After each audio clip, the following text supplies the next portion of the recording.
Welcome to Twice 5 Miles Radio, fertile ground for conversations worth listening to and remembering. I'm your host, James Navé. Today, I've invited my creative collaborator, Allegra Huston, to join us on the show. The reason why is because Allegra just recently finished presenting a terrific TEDxAsheville talk. Her subject was imaginative intelligence.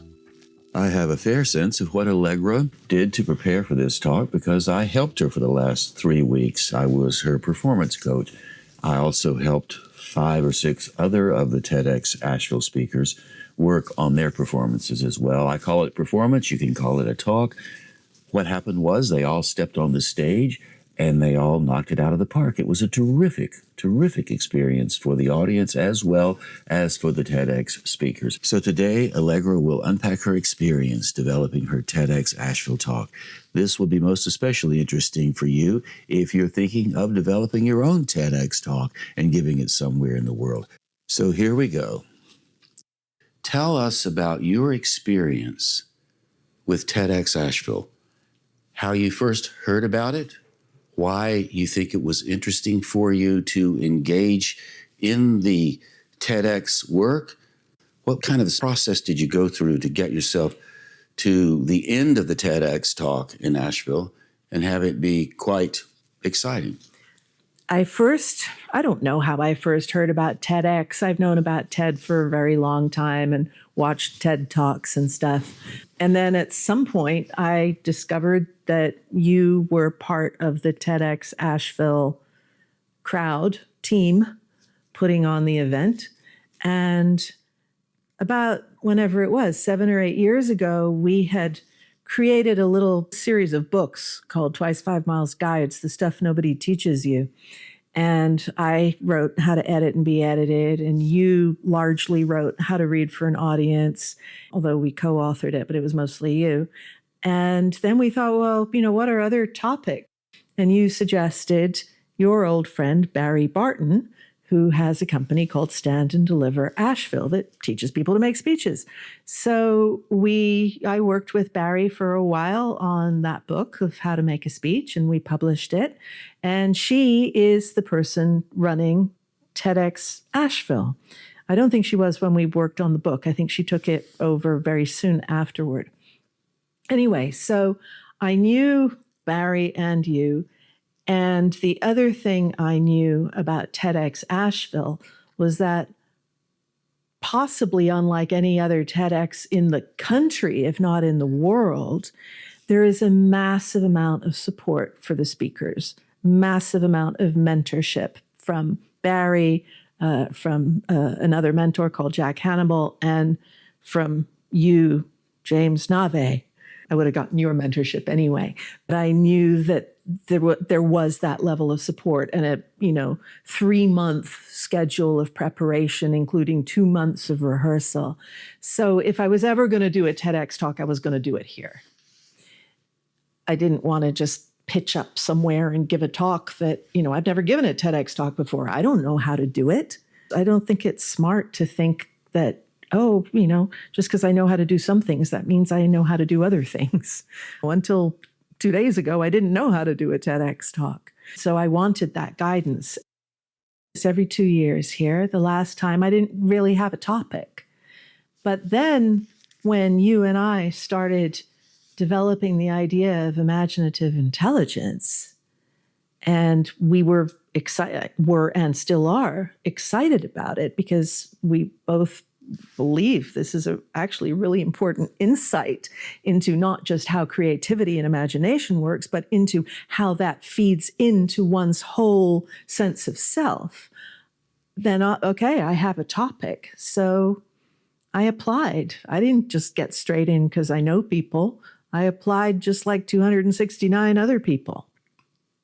And when you applied, did you realize there were going to be 269 other people? I knew that it was, a popular place to do a TEDx, we'll say. I didn't know the competition was going to be that extensive.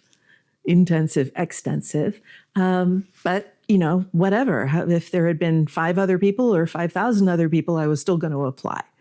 So I applied with the idea of imaginative intelligence, and of course then had to figure out what exactly I meant, because the first level of the application was a written thing where you had to say, what's your big idea? Because TED is about big ideas worth spreading, and point one, point two, point three, and why should you give this talk? So already I didn't know how to answer those questions and had to understand a little bit more about what those points might be. And of course, I drafted my answers to those questions and sent them to you, and you helped me refine them. And so I put that in, and the next stage was going to be a 2-minute video. And I didn't know if I would go through to the next stage. I certainly hoped I would. And when the time for that video came, I would be teaching a memoir workshop in Nova Scotia. So I had to make the video in advance, even before I knew that it was even going to be required. And I remember very clearly feeling quite pleased with my version of it and sending it to you. And you said, no, absolutely not. That won't do at all. And you made me completely redo it. And then we had to record it, still in advance of even knowing if it would be wanted. And I was recording it, and you were like, no, not good enough. And you rehearsed me. And first you made me tell it to you like I was angry. And then you made me tell it to you like it was a secret. And I think there might even have been a third. And then you said, that's enough for today. We'll record it tomorrow. And the next day we found a place in my house where the lighting wasn't too bizarre and the background wasn't too difficult, and sat down to record it. And my hands were flying all over the place, as they do, since I'm Italian. And we were trying to get my hands out of the frame of the video. And it was just this wonderful discovery. You ended up just sitting behind the camera and holding my hands. And I could move my hands as much as I wanted, but they stayed below the level of the frame. And it was lovely because I really was connected to what I was saying, because I was connected to a real, live, warm human being with both hands. And for people listening who are thinking about getting a TED Talk, it might be worth mentioning right now, the 269 people who applied sent their applications in, written, as you said. On the TEDxAsheville side of it, Barry Barton puts all of the people who help her select the speakers into different groups.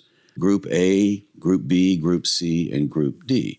So the applications go out to these different groups. Your application did not go to my group. Of course. Your application went to Group C. I'm in Group A. Group C passed you on. You were invited to make a video. Your video application actually arrived, and Barry took a look at the video application and loved it, and it got passed on, but it had nothing to do with me.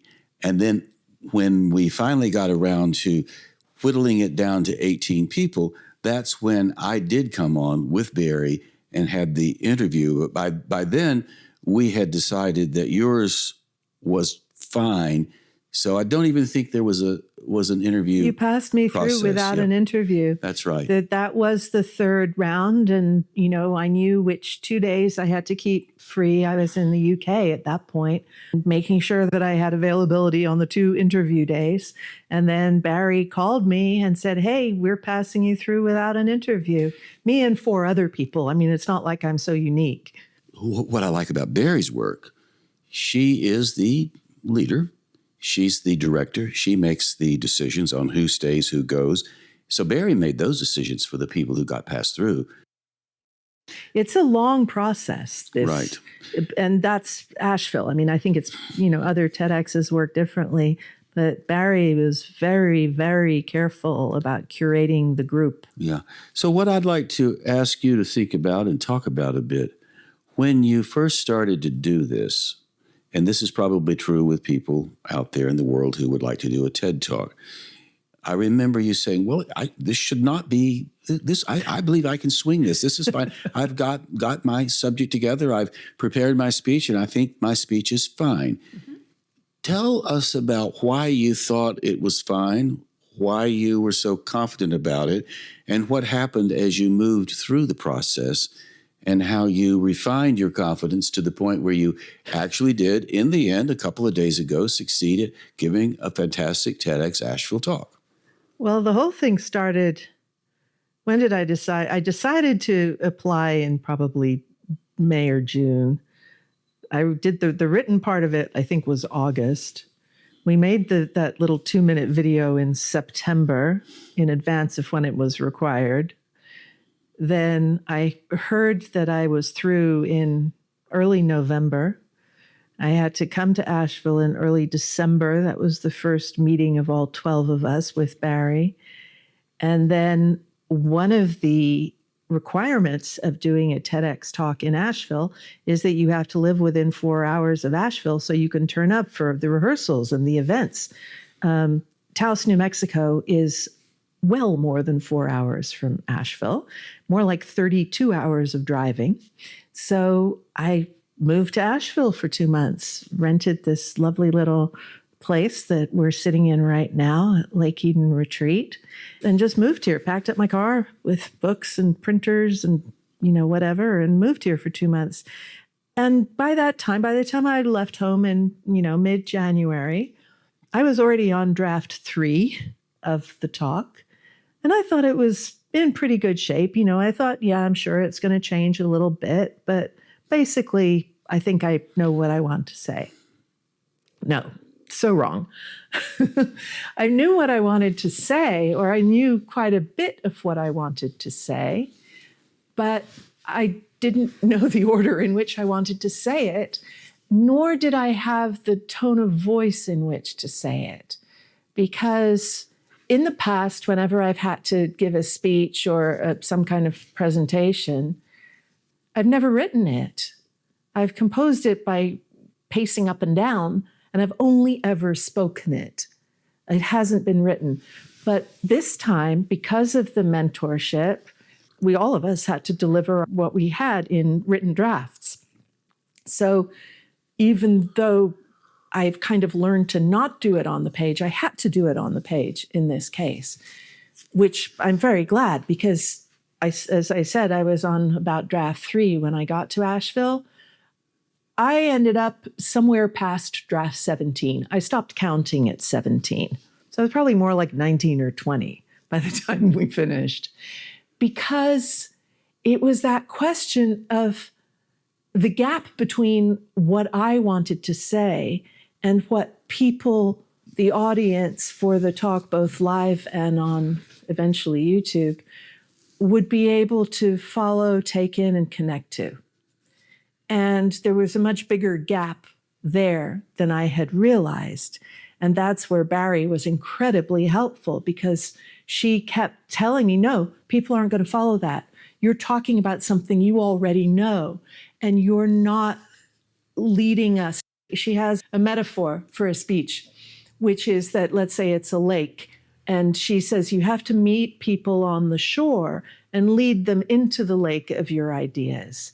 Don't drop them straight into the middle of the lake. They don't know where they're going. So I was dropping people straight into the middle of the lake in those earlier drafts, and she got me to a place where I could meet people on the shore where they were comfortable, and I could lead them into this idea of imaginative intelligence. I feel we all kind of know what our imaginative intelligence is. It's intuition, it's insight, it's so many things like that, but we haven't had a name for it. So in order to lead from people's felt experience into a concept, that was the challenge of shaping the speech in that way. And also making it a talk, not a speech. It's not called a TEDx speech. It's called a TEDx talk. So I had to turn it from a written speech into a spoken talk. And that was way harder than I thought it would be. I came here for 2 months thinking, oh, well, I'll finish up this talk. I mean, it's a 12-minute talk. I've already got a draft of it, and I've been on stage before. So I probably, of course I'll have to rehearse, but I think I kind of, I'm already more than halfway there. I thought, how wrong could I be?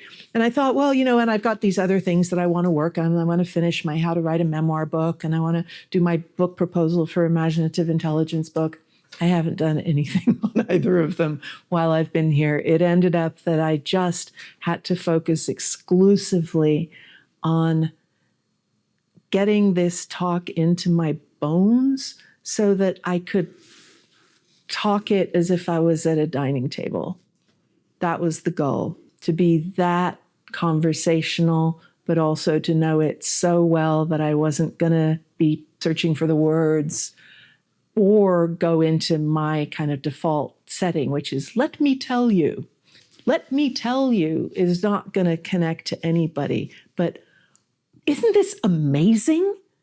Is what connects to people. So I had to understand how to present this talk with that completely genuine enthusiasm, not with a sort of stage persona. You're well-spoken. People listening to this show right now can hear that. You know what you're talking about. You've had a lot of experience with this. People might be hearing you speak, and they might be thinking, well, how could it have been such a problem for her? What's going on here? It couldn't be that hard. And people who haven't had stage experience, haven't walked on a big stage in front of 500 people, what was so hard about it? What kind of things did you have to shatter to get through? How did your ego get in your way? What was going on there? Did you delight? Did you suffer? Did you do both? I did both, plus, plus, plus, plus. I think I probably went through the entire gamut of potential emotions as I developed this thing. At the end of the day, I wasn't even aware of the cameras, although I did have to change my outfit the night before because my beautiful Yohji Yamamoto adjacent jacket, which I bought specially for the occasion, looked so dreadful in the photograph somebody took for me of under the stage lighting on the dress rehearsal day. I was literally changing my outfit 12 hours before I went on stage. So that was a camera issue, but I wasn't really, the cameras themselves I wasn't aware of. The most difficult thing is I kept feeling that I was getting contradictory notes. And it just really threw me because I really, really, really wanted to do this very well.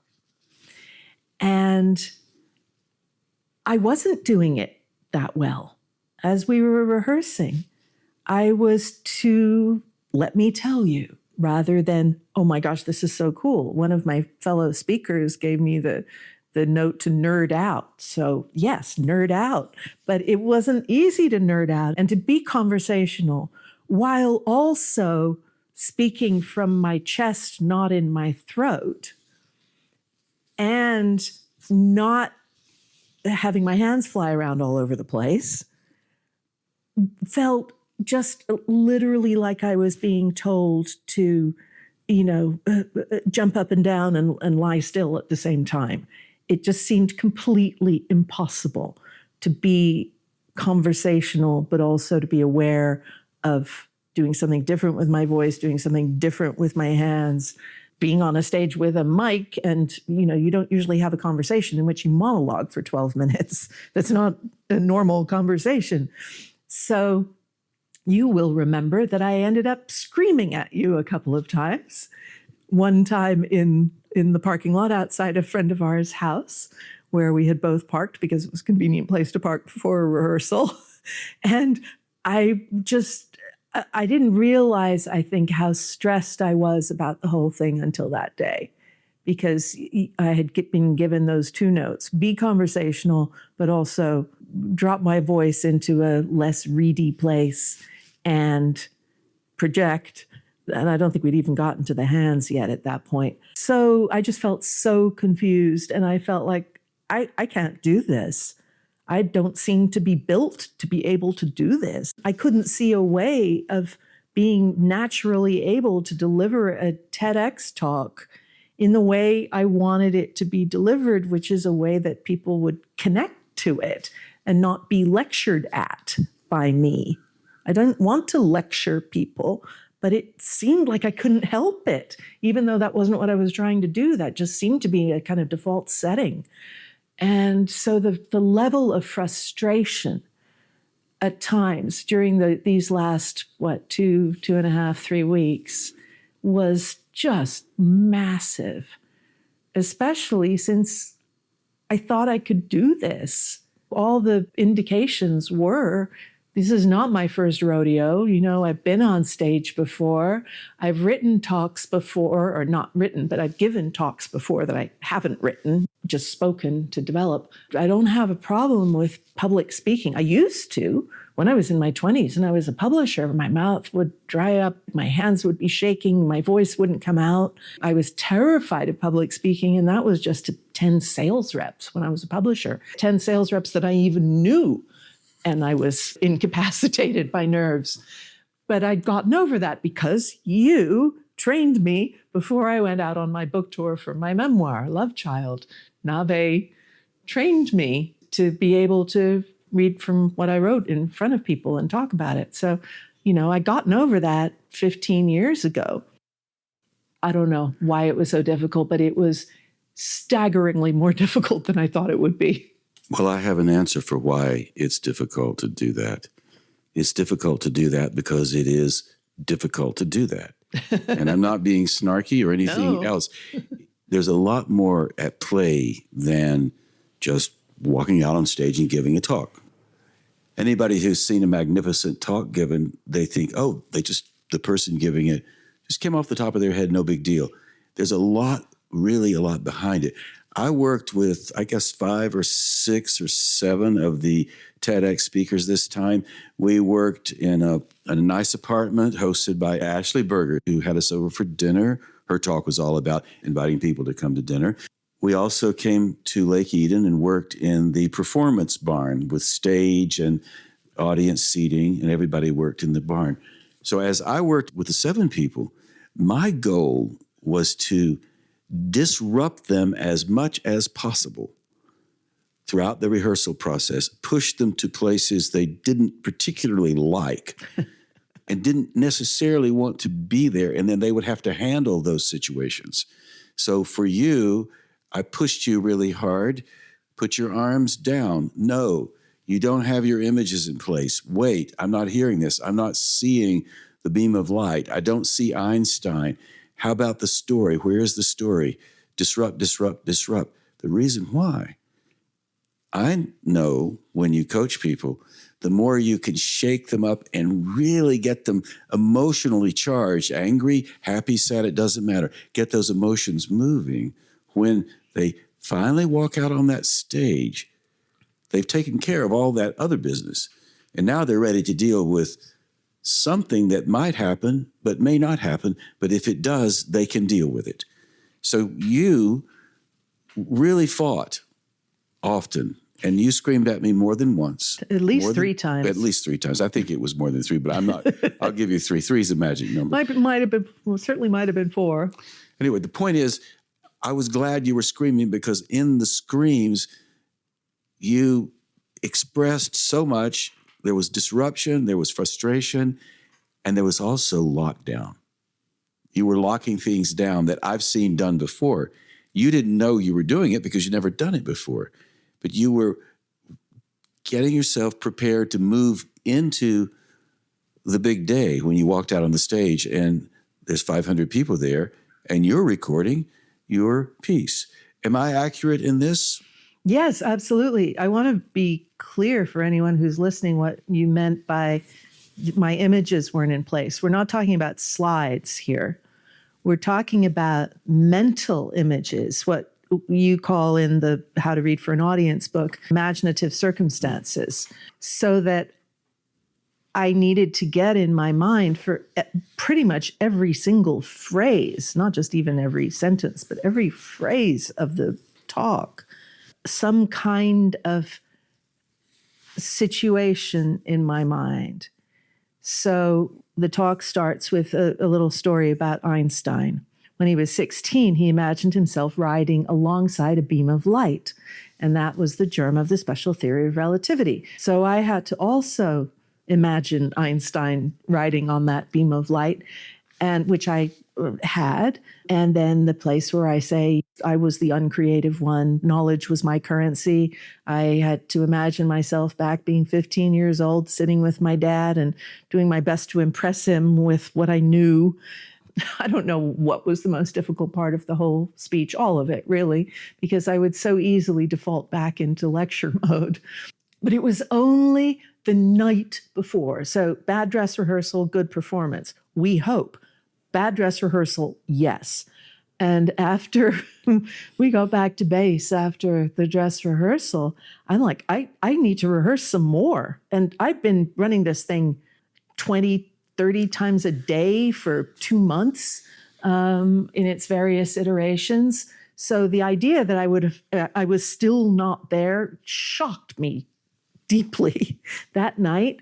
And I trotted back down. We're both, in different little buildings at this beautiful place of Lake Eden.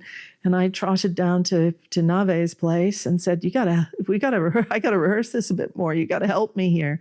And it was only that night, literally the night before the performance, that we both realized separately, and then both realized that I had to imagine Einstein standing there on that red rug, not just riding his little beam of light, but actually there on the red rug before I even walked out.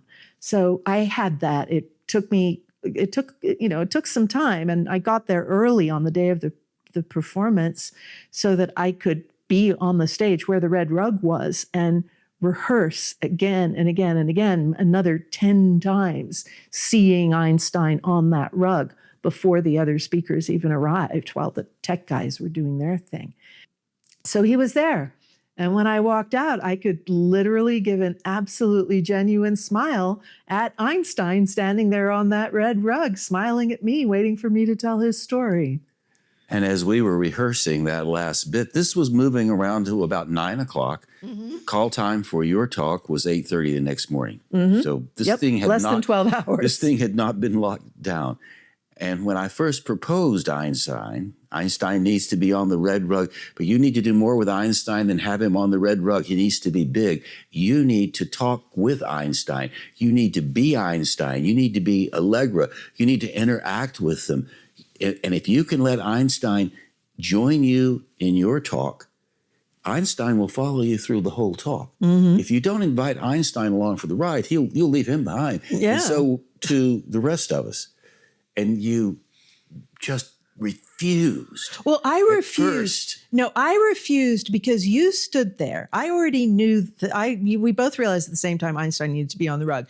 But you stood there and you kind of caressed the outline of Einstein's imaginary body standing on that rug because you wanted me to make him physically real. What I refused to do was caress Einstein's body. That just felt really weird to me. I didn't want to caress him. I wanted to smile at him. I wanted to put my arm around his shoulder, which I did on the day. That was it. I had my arm around his shoulder. But what I was resisting was this caressing. I didn't want to caress him. For me, it mattered not. You can caress Einstein or you can put your arm around Einstein. The main thing was get Einstein on the stage. Exactly. But I was, I was on such a short fuse at that point that anything I was being told to do that I didn't understand or felt contradictory, I just flew off the handle instantly. You did. You were really off the handle a bit. But I also knew that if we could get you moving in that direction where you were upset, you were frustrated, you knew the deadline was coming, let's get Allegra a little further down the line. And then you finally did it a couple of times. And I could see Einstein was there. Mm-hmm. Einstein was totally there on that rug waiting for me both times I came out. And we could see it. Yeah. And so that evening for the rehearsal, what did it sound like? Can you give us a sample of the opening just to give a feel for you and your relationship to Einstein, just so people can get a taste of how the talk will sound? You want me to do the first couple of lines of the talk? Just the first couple of lines, just to give folks it's fun to watch Einstein make an appearance. Okay, all right. Yeah, I obviously I haven't prepped for this, so it may not be quite the way I wanted to, but I'll do my very best. This is how the talk begins. One evening in Denver, when Albert Einstein finished a lecture, a woman asked how she could best help her son become a great scientist. He told her, "Have him read fairy tales." You want me to carry on? Just a little more. Okay. Probably not the answer she was expecting. He meant, let him develop his imagination. So, my friends, that's the opening. And what we did just now, Allegra and I had a bit of a conversation there, but that's how the rehearsal went. So as I'm watching Allegra, you're listening, I'm watching, she sees Einstein. Once Einstein is there, Einstein's not going to go anywhere. Mm-hmm. And that was absolutely fantastic. So she went through the rest of the speech. Einstein followed her through, and there it was. It was ready to go. She knew she had it. And then she could come up to her apartment and get a somewhat good night's rest, although I think you Well, as I thought, but that was when I came up here and saw the photograph of me in my Yohji Yamamoto adjacent jacket looking absolutely dreadful. So at that point, I had to grab a couple of other things that I might wear and trot back down to Navé's a place and say, what am I going to wear? Because I don't have, needless to say, I didn't pack up my entire wardrobe to move to Asheville for 2 months, so I didn't have that many options. So all of this is in service of getting on that TED stage. And so the day of the TED Talk, everybody arrived. We had hair and makeup. All these speakers were well-dressed. Allegra managed to switch out of her outfit and put another on that worked really, really well. You were fifth on the stage. You were part of the morning offering. The afternoon offering was the other six people. So it was absolutely great. Tell us about your experience on stage at TEDxAsheville in front of all the people. What was it like? What was it like behind the scenes? How did your rehearsal pay off? What worked out for you? Well, one of the most valuable things, again, a reason why I wanted to do this talk in Asheville and not at any other TEDx, is the care that Barry was taking, not just with mentoring us for the speech and the performance. She made it clear that the ultimate goal was not the performance on the day, but the video that will eventually go on YouTube. So she made it very, very clear that if we flubbed, it was not a problem. We could just stop, do the line again, because the video can be cut. So, and I also knew that one of the speakers last time had stopped halfway through and got a drink of water. So it was good that I knew that, because I, had my different outfit on. I was number 5. I prepped in the back, did a vocal warm up and, calmed myself and got mic'd up and all that kind of stuff. And ready to come out, Amy, the MC, introduces me. I see Einstein there on the red rug. I've got him totally locked in. He's smiling at me. I'm not particularly nervous. I'm feeling really quite good about everything. And I come out and I start one evening in Denver when Albert Einstein finished a lecture. And I got about as far as the lines after what I just did for you just now. And my mouth suddenly went as dry as a desert. It felt like glue. I could hardly move my tongue in my mouth or move my lips or whatever one does when one talks. I don't even know. But I couldn't, it was glue. And there was no way I could possibly talk for another 10 minutes. It just wasn't going to come out, or it would have sounded like I was under about 50 feet of water or something. I don't know what it would have sounded like. So I had to say, I'm so sorry. My mouth has dried up so badly I can't talk. I have to go get a drink of water. And so I did. And it wasn't quick because I hadn't left a water bottle right there at the side of the stage. Somebody had to go find my water bottle or get me a bottle of water or whatever. I can't even remember. So it took a minute or two. And Amy, our fantastic MC, Amy Clymer, went back out on the stage and, filled up that time and introduced me again. And the good thing was that I was near the beginning of the speech. So I was able to just start at the top again. So she introduced me again and I came out and I still had Einstein there on the rug. He was waiting for me. He was thrilled that I was coming back. And so I just started at the top again. And thank God my mouth didn't dry up again. I was slightly afraid that it would, but it didn't. And I got a warmer reception from the audience that second time that I came out, because I guess audiences like to see that, you're not perfect, you're human. So I really felt the audience rooting for me because of that problem, which fortunately I knew wasn't really a problem. I knew I had the permission, and I'm a good girl, so I tend not to do things without permission in somebody else's stage production, because I was just one of 12. It wasn't my production. But I was so grateful to have had the coaching that I could do that in order to make the video as good as it could be. You handled it very well. It was easy. You came out the second time as if you had never been there before. It was so funny. Having done that gave me a huge boost of confidence. So when I came out the second time, I felt so much more. I mean, as I say, I wasn't particularly nervous the first time, but it was kind of, okay, here we go. But the second time I came out, I was so much more relaxed. For whatever reason, that departure to get the drink of water really helped. Who knew?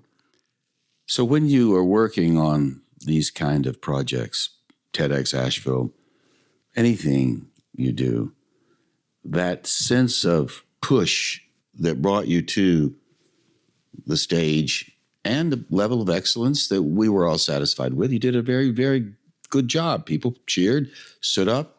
Everything you wanted from a TEDx talk came. It was because of all of the work, the simple, lowercase, let's just run this thing again. Yeah. Yeah. People who do creative work and do it at a level that achieves that kind of excellence, they all report the same thing. I just worked and worked and worked and worked, and finally the day came and I did it. And when somebody makes it look easy, they put a lot of work in. Yeah. Because that's where the work ends up, looking like there was none at all. So now as we move toward the end of our time together, tell us a little bit more about what you were talking about. We've mentioned imaginative intelligence. We are all imaginatively intelligent. Our imaginations are working all the time.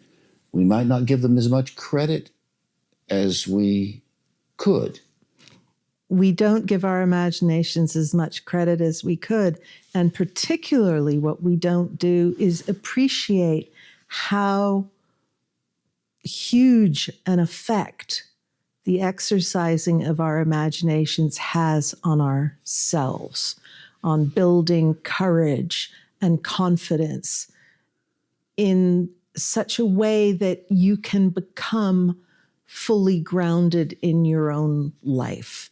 This is where, to me, the concept of imaginative intelligence is so valuable. I mean, we value imagination, we value creativity, we can call it intelligence, but it's more than that. It's more than imagination and creativity. As we discovered, I'm going to go back a little bit and give you the credit that is your due, because the first person out of the two of us to use the term imaginative intelligence was Mr. James Carl Navé Jr. on the phone as I was driving to Paonia, Colorado to do a workshop, and we were talking, and you said, I don't think we're actually teaching people how to write. We're teaching people to develop their imaginative intelligence. And as soon as you said that, I thought, yes, that is so correct. And that is actually that's the dynamic of our collaboration and has been for quite some time. You throw out these fantastic ideas that come out of nowhere, quote unquote. They come from your imaginative intelligence. And my job is to catch them. I'm the catcher. You throw them out, I catch them, and then we start doing something with them. But if I don't catch them, you just keep throwing out more, and they don't necessarily go anywhere. So that's why this collaboration works so well. So you threw that one out. I caught it immediately that day. We were on the phone for an hour and a half. I remember this so well. And we started to understand that imaginative intelligence is something that you develop and cultivate by using your imagination, but it's far more than that. Because as you do that, you build your trust in yourself, you build your courage, you build your sense of yourself. So you become, you stop having to kind of prove or defend or explain yourself. Things bother you so much less because you know who you are, and you don't have to be defined by other people's ideas of you.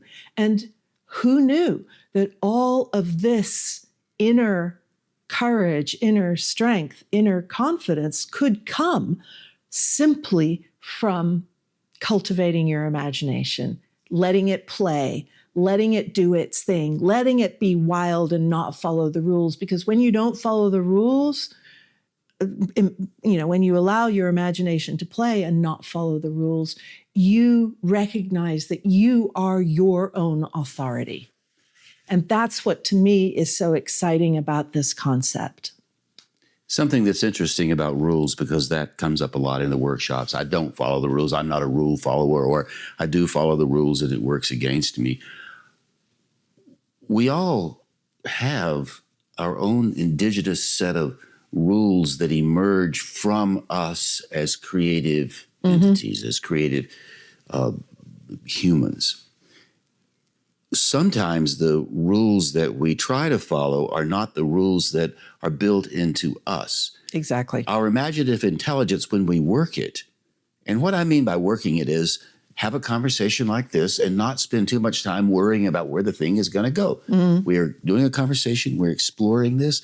When you let your imaginative, say that 3 or 4 times, when you let your imaginative intelligence out to play, or just let it function as it was designed to do. And because it functions as it was designed to do, it feels good. So we call it play. It establishes the kind of rules that you need to keep yourself whole, functioning, and moving and in centered. A forward-centered way that works for you and not for somebody else. So the more you practice it, the stronger it gets. And the best part about it, unlike the muscles, you can only do so many push-ups before you tire out. Your imaginative intelligence never gets tired. It's always happy to do a little more something. Indeed. And I think that whole idea of like, oh, I don't follow rules, I'm a rule breaker. Everybody follows some kinds of rules, and there's nothing wrong with rules. The idea of rules is what enables society to function. It's what enables us to function. There's a rule of don't run downstairs too fast. That's a rule. This is a very useful rule. So we all have our own rules, but as you say, so many of us take on other people's rules as our own and don't realize it. And that's when we start losing touch with ourselves. And the way to return to that core of self, not ego, self, there's a difference. I think this is a very important difference, one which I will be going into in the book I plan to write on the subject. It returns you to yourself, because when you let your imagination play and do its thing and surprise you, and don't shut it down with rational mind judgments, which you've almost certainly learned from other people, what's good or bad or makes sense or doesn't make sense. As I said, you enable yourself to be your own authority. And that is something that I think many of us struggle with, depending on our upbringing, of course. Not everybody struggles with it. But many of us grew up with other people's expectations. and imbibed them and incorporated them as our own expectations without necessarily checking to see if they were in accord with who we are. And it's a very difficult thing to explain. Who are you? You can't, it's hard to verbalize, well, this is who I am, or this is who my beloved friend is, or my brother, because the imaginative intelligence doesn't operate in words. So because of that, it's very easy for the rational mind to sort of shut it down and discount its value because it seems not to be intelligent because it doesn't have words. You know, you just know something, but you can't explain it. You can't justify it. And the imaginative intelligence, when it's active and when we're using it, what I mean by using it is pause for a moment and appreciate the sunrise and allow your imagination to take a full measure with you of that appreciation. You start to get a sense of discernment. Mm-hmm. When we talk about the rules we don't want to follow, or when I talk about them, and maybe you listening also, I think of something straight-edged. Mm-hmm. It's the straight-edged rule that has a sharp point to it, and I have to be there with my uniform on. The kind of rules that we're discovering in the imaginative intelligence approach have a more rounded kind of offering. They're the kind of rules that say, this is a good thing to follow. Like, for example, you practice your creative work, you practice with your imaginative intelligence, and you realize, you know, I really am better served by going to bed early and getting up early. That would be something that would work for me. Or you might say, gee, I've always been a night owl, but I'm not supposed to be a night owl. I'm supposed to go to bed at 10 o'clock. Well, your imaginative intelligence will say, here's a better rule. Go to bed when you feel like going to bed, especially if you're able to do the creative work and you're not locked into a time frame. Suddenly the rule becomes something more than a sharp edge, but it becomes a holistic part of your functioning. It becomes a guide. Your imaginative intelligence is your guide. And the idea of cultivating your imaginative intelligence. And I want to make the distinction between developing and cultivating, because to begin with, we were using the word develop your imaginative intelligence as if it was, you know, a little tiny seedling or something that, you know, didn't have its full form yet. But the more we explored into the idea, we realized it absolutely has its full form, but you may not know it's there. So now we've kind of moved towards saying cultivate your imaginative intelligence. In other words, cultivate it the way you'd cultivate a friend. You don't develop a friend. The friend is already a fully developed person, but you can cultivate your relationship with that friend, just as you can cultivate your relationship with your imaginative intelligence, which will then, you know, give you that sense of being in yourself. And that's where watching the sunrise or the sunset comes in.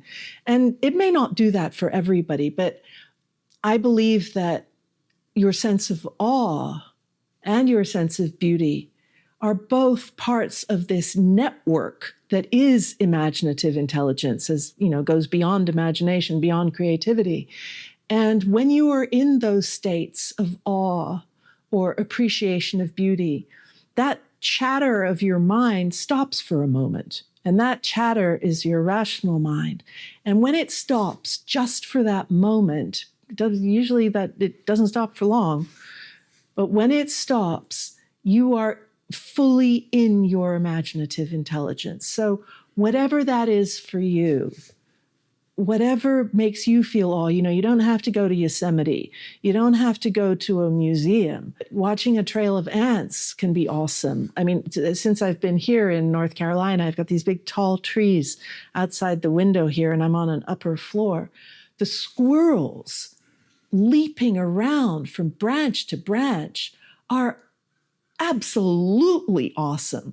I mean, I'd never realized how incredibly awe-inspiring a squirrel is until the last month.